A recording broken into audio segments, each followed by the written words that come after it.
my name is Mollie Darby. I am from Indiana, and we are going to be talking about how I witnessed my grandpa doing sexual stuff or saying sexual stuff to me and my mom. I grew up in a normal household. At the age of 9, my dad was always sick all the time. Me and my brother would always argue all the time, and it wasn't like your normal brother-sister fighting. He would take cat food cans or any object and throw it at me. My dad, he ended up finding out he was a diabetic, and he was a smoker on top of that. I would also always move a lot. Growing up, I was in the foster care state twice. I really missed my mom. I always wanted to be around her and my dad. The first one was good. The second one was really iffy. There was just a lot that I witnessed. It was horrible, but I ended up going back home with my parents, and my mom wasn't in the best state for her mental health. She would always try to say things like she wants to kill herself. She would say she would take a whole bottle of pills. And I know that after my dad passed when I was 13, she had lost it for her depression really bad, and she had to go into a mental facility for her mental health. She couldn't be the parent at the first time of showing me, like, you know, what us girls have for our period, or like to, you know, shower as growing up or anything like that. When I was 12, I entered the foster care system for the first time. The first time that I went to the foster care system, I didn't understand really about what it was like and how it was until as I got older for the second time. The first time, they were going to adopt me, and they were really good people. And they actually helped me through everything, especially the foster mom that I had. The second, they mistreated me, and my brother was also in the foster care system. They mistreated him, and it was the same foster family that my brother had. Growing up, I had problems taking my medication, so my mom would just hand me my medication to make sure that for my mental health, for like my depression and anxiety, I would take medicine for that. And so I would always hide my pills or throw them away. And I asked the foster parents to do that, and they looked at me and told me, do it myself. They had 3 adopted kids. One of the girls would pee and poop in the shower, and they wouldn't clean it up. And then they used kids that were in the foster home for money. I just wanted to go back home at that point. Within 6 months, I ended up going back to my mom. I felt really like abandonment from my mom, because you're supposed to be my mom trying to help me, and I didn't get that. And then as like when I felt for my dad, I knew my dad was trying his best because he was sick through all this whole process, and I know it wasn't easy for him being diabetic in the early stages, and plus for him not wanting to get the help for his diabetic, for like going to the hospital or something like that. My parents, from experience, they would always refuse to go to the hospital for help, and that's not what I'm doing. And for my future kids, I don't want that for them. After I lost my dad, I went through a bad mental phase because he was like my best friend. He and I were really close, and I didn't know what to do. At that time, me and my mom were not really close. As I got older, me and her got really close, but it's just me and her would always constantly argue, and she would blame things on me that was my brother's problems, and it hurt me.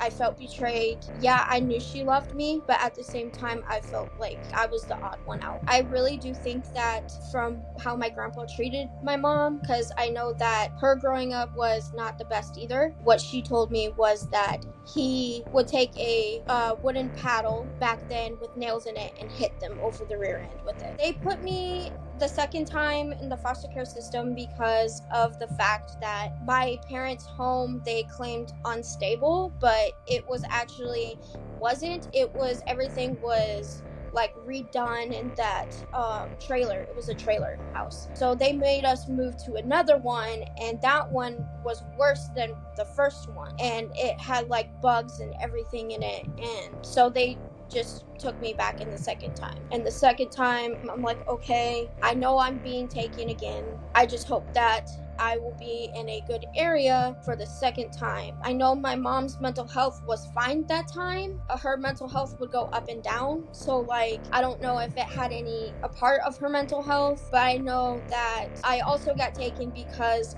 my dad fell over a table and broke his ankle bone, and his ankle bone where your foot is popped out, and he had to be rushed to the hospital, and he had those metal rods in his foot put in, and knowing on both of my parents, they're stubborn. My dad walked on it and the doctor told him not to, and he ended up getting his leg amputated. He was getting sicker and sicker. He ended up passing from double pneumonia in his sleep. He passed away right next to my mom. I heard my mom scream, and my room was across from theirs. I ran, and I just touched my dad, and I knew right then and there he was gone. They pronounced him dead at the scene in the house. When my father passed, we really didn't know what life was going to be. We ended up moving into an apartment, and then a year later we moved out of that one apartment to another apartment. Mine and my mom's relationship got more closer after my dad passed, because I told her, hey, look, it's just me and you now and my uncle, and yes, I understand you're upset, but we got to move on because my dad would have wanted that. And after we moved into this second new apartment, that's when everything it went up and then it went down. My mom was unpacking things, and my grandpa had came over to see the new apartment to check up on my mom and I. And so everything was okay in that dynamic. And then after like my uncle and me and my grandpa went outside, we were talking for a few minutes. We were just talking about the new move of the apartment and what my uncle was gonna do for a new job and stuff like that. And my grandpa told my uncle to go back inside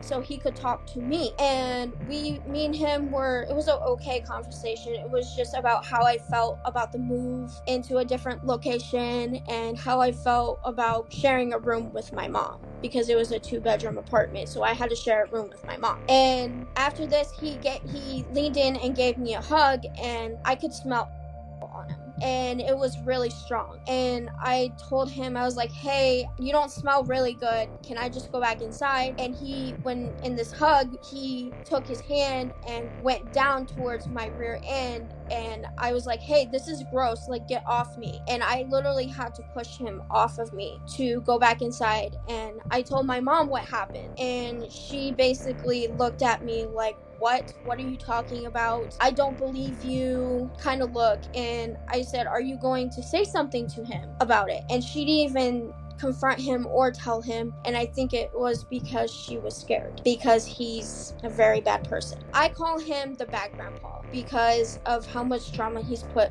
all of my family through, especially me and my mom. He always drinks. He drinks and drives. My mom was trying to get out. She was trying to tell him to leave, but she was so scared to, because of how he was so bad. When he would drink, he would become violent. After like the whole situation, yes, he would sit there and make sexual comments. He's even said it to my other family. For one example, he told one of the girls that her boobs were getting bigger, and she was only 15. That was my aunt's daughter. And when my aunt found out, she was not too happy. When we tried to relax from cleaning, the house would be so bad that they had cat feces in the back of the TV that they had, and it was stuck to the floor. And basically, for what I would clean, I would do dishes. The dishes were so stacked, it would be in both sides of the sink, and it would be all over the counters, and then there would be like cans all over. And then after we cleaned, my mom and I, he would just throw his trash all over the floor, and he would sit there and say, I work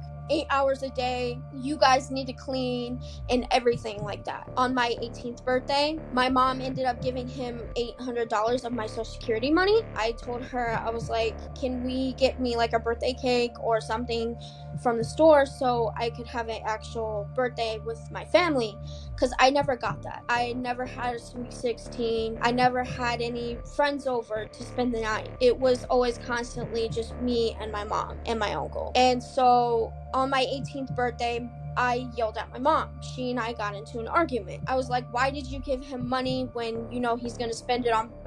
And he would cheat on my grandma, and he ended up getting into the conversation telling me like, hey, you need to respect your mom, you need to stop giving her an attitude and everything. And I basically told him that you're not my parent, and I literally told him that he is worthless to me, that I don't want him talking to me. And then he didn't like that I stood up to him because he's not used to that. So after I stood up to him, this is when I got up, and he got in my face, and he physically shoved me back onto the couch, and I hit the back of my head onto the wall. He would say things to my mom that her boobs are big to go over her shoulder. I witnessed these comments, and he would say things like my mom's boyfriend at that time would make her, come better than what he could, right in front of me and my mom. And as I witnessed, I'm like, that's disgusting. Why would you say that? And not only that, he would talk about mine and my mom's boobs all the time, that they would go over our shoulders,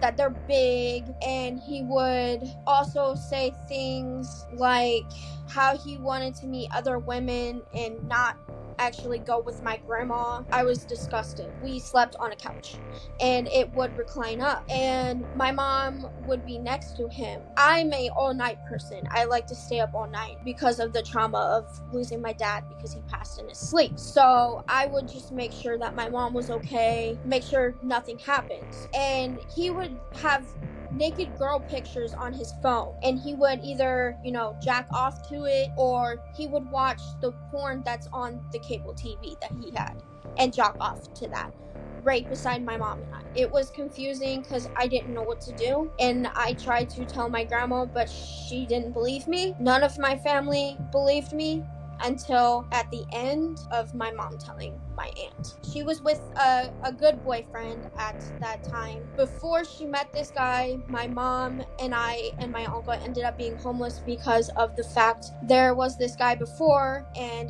he led my mom on, and they would send like nude pictures back and forth, and he said that he was going to expose her nudes, and his family wasn't a good people to be around because they blamed me on going down there. And the guy's mom said that they told my mom not to come down there, and we were already stranded in New Jersey, and we were supposed to go to New York, and we were stranded at a Dunkin' Donuts shop.